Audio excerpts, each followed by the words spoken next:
Students, whatever homework is given to you, you have to submit it on the very next day between 8 am to 1 pm to the given WhatsApp number, and it is compulsory to submit your homework as your attendance will be marked on the basis of your submission. Hello everyone, today we will solve exercise 5.7 of chapter 5 Understanding Elementary Shapes of class 6 Mathematics. So let's start with question 1. Here in question 1 say true or false. Question 1 में जो है आपको कुछ statements given है, ये true है या false है ये आपको बताना है. For statement A, each angles of a rectangle is a right angle. तो प्रीवियस लेक्चर में हमने रेक्टेंगल की जो प्रॉपर्टीज थी उसमें हमने सीखा था कि जो रेक्टेंगल है उसके ईच एंगल्स का जो मेजर है वो क्या होता है, राइट एंगल होता है. तो उसके अकॉर्डिंग टू ये क्या होगा, true. Now statement B, the opposite sides of a rectangle are equal in length. तो ये भी रेक्टेंगल की प्रॉपर्टी के अकॉर्डिंग टू क्या होगा, ट्रू. क्योंकि रेक्टेंगल में ऑपोजिट साइड्स की दो पेयर होती हैं, ओके, उनमें से ईच पेयर क्या होती है, इक्वल लेंथ की होती है. तो उसके अकॉर्डिंग टू ये जो स्टेटमेंट है ये भी क्या होगा, true. Now statement C, the diagonals of a square are perpendicular to one another.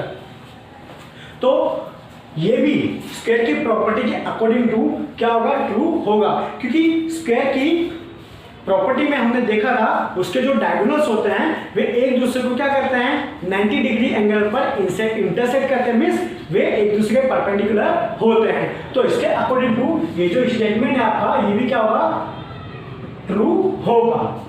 Now all the sides of a rhombus are of equal length. Yes, ये भी रोम्बस की प्रॉपर्टी के अकॉर्डिंग टू क्या होगा, ट्रू होगा. Because हमने rhombus के figure को बना करके मैंने आपको बताया था कि उसकी जो फोर साइड्स हैं वे क्या होती है, इक्वल लेंथ की होती हैं. तो इसके अकॉर्डिंग टू ये भी क्या होगा, true. Now statement E, all the sides of a parallelogram are of equal length. Now previous lecture में पैरेललोग्राम जो हमारा क्वाड्रिलेटरल था उसके अंदर हमने क्या देखा था,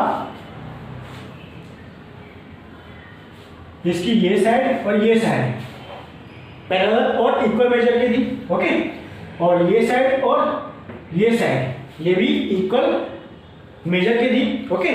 बट इनका जो मेजर है इनके मेजर से क्या था, डिफरेंट था, ओके. यहाँ पर ये जो साइड्स हैं ये कैसी है, लॉन्ग साइड है, और ये जो साइड है वो कैसी है, शॉर्ट साइड है, ओके. इनका मेजर सेम होता है, जो दो पेयर होती है ऑपोजिट उनमें से हर एक पेयर का मेजर जो है वो इक्वल होता है. बट ईच अदर अगर हम लोग मेजर की बात करते हैं, मीन्स ये साइड सपोज 7 सेंटीमीटर है तो ये भी 7 सेंटीमीटर, तो ये 5 सेंटीमीटर तो ये भी 5 सेंटीमीटर, ओके.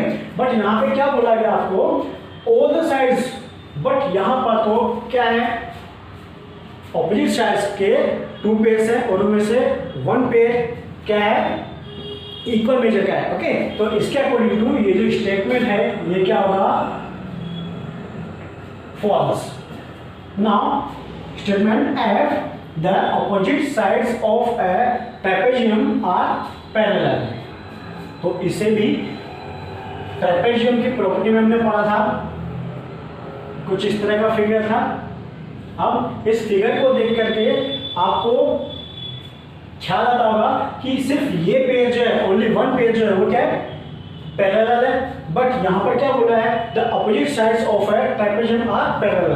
अब अपोजिट साइड्स में तो एक पेड़ ये हो गया और एक पेड़ ये हो गया, बट यहाँ पे ये जो पेड़ है अगर आप इसको इमेजिन करें और ये आगे की तरफ अगर बढ़े तो क्या होगा, आपस में इंटरसेक्ट करेगी. तो इसके अकॉर्डिंग टू, इसकी प्रॉपर्टी के अकॉर्डिंग टू ये क्या होगा, फॉल्स होगा. Now question 2, give reasons for the following. यहाँ पे कुछ स्टेटमेंट्स क्यों हैं, इनके लिए आपको रीजंस देना है. तो यहाँ पर a square can be thought of as a special rectangle. Okay, तो यहाँ पे बोला गया है कि कोई स्क्वायर जो है, एक स्क्वायर जो हम लोग उसको स्पेशल रेक्टेंगल बोल सकते हैं. ओके, तो यहाँ पर ऐसा हम कब बोलेंगे? ओके, तो यहाँ पर देखिए, यहाँ पे एक रेक्टेंगल है. इस रेक्टेंगल की सभी साइड अगर मैं इक्वल कर दूं, यहाँ पर क्या है, ये दोनों साइड सेम है और ये दोनों साइड सेम है, मतलब दो पेयर ऑपोजिट साइड्स के, जिसमें से वन पेयर क्या इक्वल मेजर की है. अब इसको अगर मैं रिड्यूस करके सेम साइज कर दूं, ये 5 सेंटीमीटर, ये 5, ये 5 और ये 5. ओके, चारों साइड इक्वल हो गई. तो इस केस के अंदर जो है ये क्या होगा, एक स्क्वायर बनेगा. ओके, तो यहाँ पे रेक्टेंगल स्क्वायर हो सकता है बट स्क्वायर रेक्टेंगल नहीं हो सकता. तो ये आप इसमें रीजन लेंगे. सिंपली यहाँ पे क्या हो जाएगा, rectangle can be thought of as a special square. Okay, तो ये देन जो है चेंज हो जाएगी, आपको ध्यान रखना है. Now question B, a rectangle can be thought of as a special parallelogram.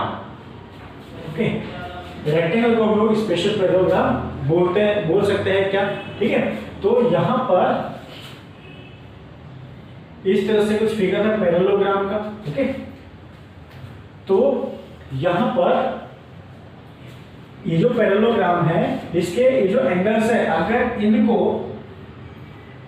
सभी एंगल्स को अगर मैं 90 डिग्री बना दूं, ठीक है, तो रेक्टेंगल, ये पैरेललोग्राम क्या हो जाएगा, रेक्टेंगल हो जाएगा. ओके, तो यहाँ पे पैरेललोग्राम को हम लोग रेक्टेंगल बोल सकते हैं बट रेक्टेंगल को पैरेललोग्राम नहीं बोल सकते. ओके, तो ये आपको ध्यान रखना है. Now question C, a square can be thought of as a special rhombus. Okay, तो यहाँ पे ये जो rhombus है, कुछ इस तरह का फिगर होता है इसका, इसकी चारों साइड्स क्या इक्वल है. अब इसके ये जो मेजर्स है एंगल्स के, अगर इनको मैं एग्जैक्ट 90 डिग्री के कर दूं, ठीक है, तो ये क्या बन जाएगा, स्क्वायर बन जाएगा.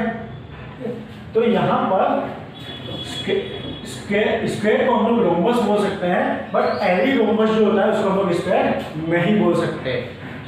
रीजन, क्योंकि इसके अंदर ये जो एंगल्स हैं ये एग्जैक्ट 90 डिग्री नहीं होते. तो स्क्वायर रोम्बस हम लोग स्क्वायर नहीं बोल सकते बट स्क्वायर तो हम लोग रोम्बस बोल सकते हैं. व्हाई? बिकॉज इसकी जो भी प्रॉपर्टीज है, ठीक है, फॉर एग्जांपल इसके जो साइड्स है वो इक्वल होती है तो इसमें भी होती है. इसके जो डायगोनल्स है वो परपेंडिकुलर बाइसेक्ट करते हैं तो वो इसमें भी करते हैं. ओके, तो ये चीज हमें ध्यान रखनी है. Now question D, squares, rectangles, parallelograms are all quadrilaterals. Yes, ये क्वाड्रिलेटरल होते हैं और ये क्या है, क्लोज पॉलीगन है. तो व्हाई? बिकॉज क्वाड्रिलेटरल क्या होता है, 4 लाइन सेगमेंट से मिलकर बनता है और एक क्लोज फिगर बनता है, इस पॉलीगन बनाता है. तो यहाँ पर ये और ये सब के सब 4 लाइन सेगमेंट से बनते हैं और एक क्लोज फिगर बनाते हैं, इस पॉलीगन बनाते हैं. तो कहने का मतलब ये क्वाड्रिलेटरल है. Now question E, square is also a parallelogram. Yes, इसको पैरेललोग्राम हम बोल सकते हैं. व्हाई? क्योंकि पैरेललोग्राम के अंदर